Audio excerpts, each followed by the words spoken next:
तेलंगाना के एसएससी के मेमोस और सर्टिफिकेट्स में नंबरों के साथ ग्रेड्स भी देने का हुकूमत ने फैसला किया। इस सिलसिले में हुक्मनामा भी जारी किया गया। हर मजमून के मुताबिक इंटरनल और एक्सटर्नल मार्क्स देने की हिदायत दी गई है। इसके साथ हतमी मार्क्स का ऐलान करने की हिदायत दी गई। निसाबी सरगर्मियों से मुतालिक ग्रेडिंग देने की सिफारिश की गई है। डायरेक्टर ऑफ स्कूल एजुकेशन की रिपोर्ट के मुताबिक ये फैसला किया गया।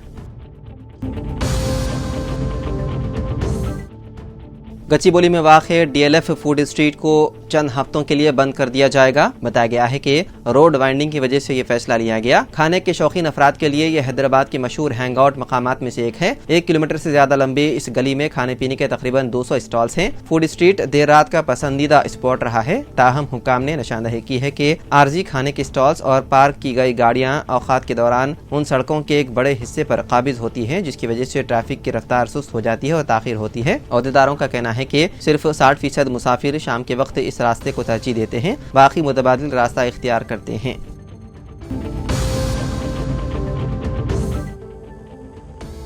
हैदराबाद में PVNR एक्सप्रेस वे पर 2 कारों के दरमियान भयानक तसादुम पेश आया, जिसके नतीजे में एक शख्स जख्मी हो गया। तफसीलात के मुताबिक 2 कारें राजीव गांधी इंटरनेशनल एयरपोर्ट की तरफ जा रही थी कि एक गाड़ी तेज रफ्तारी से आगे वाली गाड़ी से टकरा गई। तसादुम के बाइस पहली गाड़ी उलट गई। वाक़े में ड्राइवर जख्मी हो गया, जिसे इलाज के लिए अस्पताल मुंतकिल कर दिया गया। मुकामी पुलिस मौके पर पहुंच गई और क्रेन की मदद से गाड़ी को सड़क से हटाया। पुलिस ने इस सिलसिले में मुकदमा दर्ज करते हुए मसरूफ़ तहक़ीक़ात है।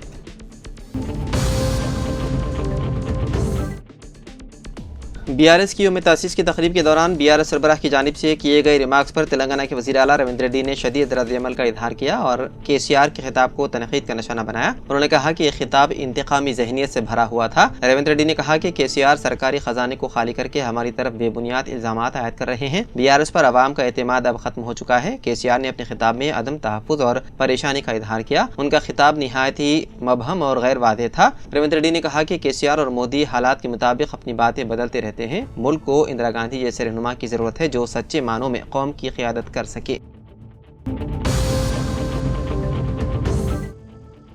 हैदराबाद के पुराने शहर में वाक़ याकूतपुरा और संतोष नगर इलाकों में ED के हुक्काम की जानिब से धावे किए जाने की इत्तलात हैं। ये कार्रवाई अरादियात के मामलात की तहक़ीक़ात के सिलसिले में की गई। इत्तलात के मुताबिक मुतादिद IAS और IPS अफसरान को EIPL कंपनी ने ज़मीन फ़रोख्त की थी। इस मामले में पहले ही उस वक्त के रंगारेड्डी जिले कलेक्टर अमोय कुमार और महेश्वरम तहसीलदार से ED ने तफ्तीश की।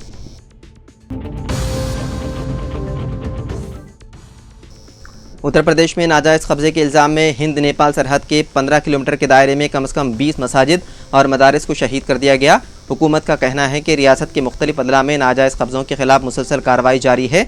सरकारी बयान के मुताबिक रेवेन्यू कोर्ट की दफ़ा 67 के तहत बहराइच, श्रावस्ती, सिद्धार्थनगर, महाराजगंज, बलरामपुर और लखीमपुर खीरी अदला के सरहदी इलाकों में सैकड़ों नाजायज़ तामीरात को हटा दिया गया। हुकूमत ने मजीद कहा कि श्रावस्ती जिले में 17 गैर तस्लीम शुदा मदारिस के खिलाफ कार्रवाई की गई, जिनमें से 10 भांगा तहसील और 7 जमुना तहसील में वाक़ थे। इसके अलावा सिद्धार्थनगर जिले की नौगढ़ तहसील में सरकारी ज़मीन पर बनी एक मस्जिद और एक मदरसा समेत 5 तामीरात को हटा दिया गया। हुकूमत का कहना है कि एक मामला भी अदालत में ज़ेर समाअत है, जबकि बाकी कब्ज़ों के खिलाफ बेदखली और इन्हेदाम की कार्रवाई जारी है।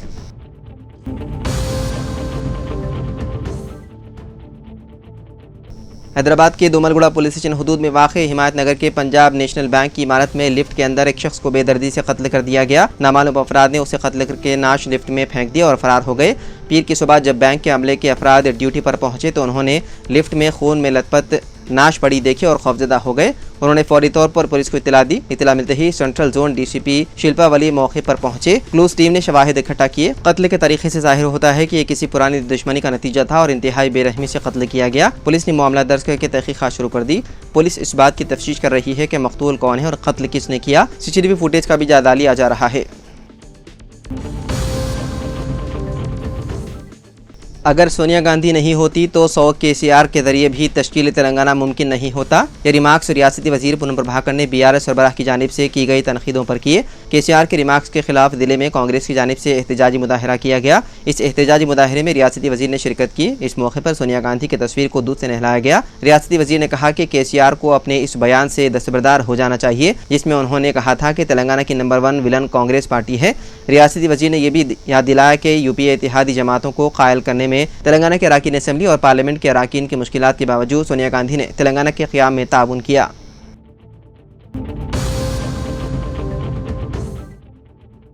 मरकज़ी रुयत हिलाल कमेटी का आज इजलास होगा। मरकज़ी रुयत हिलाल कमेटी सदर मजलिस उलमा दक्कन का महाना इजलास बदीमान रुयत हिलाल माह ज़ुल्क़ादा बतारीख 28 अप्रैल पीर के रोज़ 6 बजे शाम बमकाम हुसैनी बिल्डिंग मुअद्दम जाही मार्केट हैदराबाद ज़ेर निगरानी हज़रत मौलाना सैयद हसन इब्राहिम हुसैनी क़ादरी सज्जाद पाशा मोतमद सदर मजलिस उलमा दक्कन मुनाक़िद होगा। मौज़ूद अराकीन रुयत हिलाल कमेटी से शिरकत की ख्वाहिश की गई है और आमतुल मुस्लिमीन से ख्वाहिश की जाती है जिस किसी को चांद नजर आए वो इन नंबरात 9866112393 या फिर 9849879426 पर रुयत की सूरत में इत्तला दें ताकि शरई शहादत की तकमील के बाद ऐलान किया जा सके।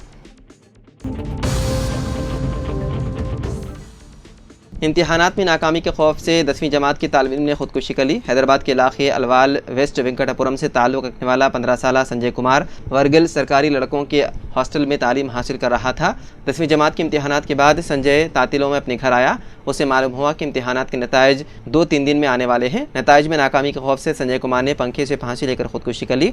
घर वालों की शिकायत पर पुलिस ने मुकदमा दर्ज करके तहकीक़ात शुरू कर दी।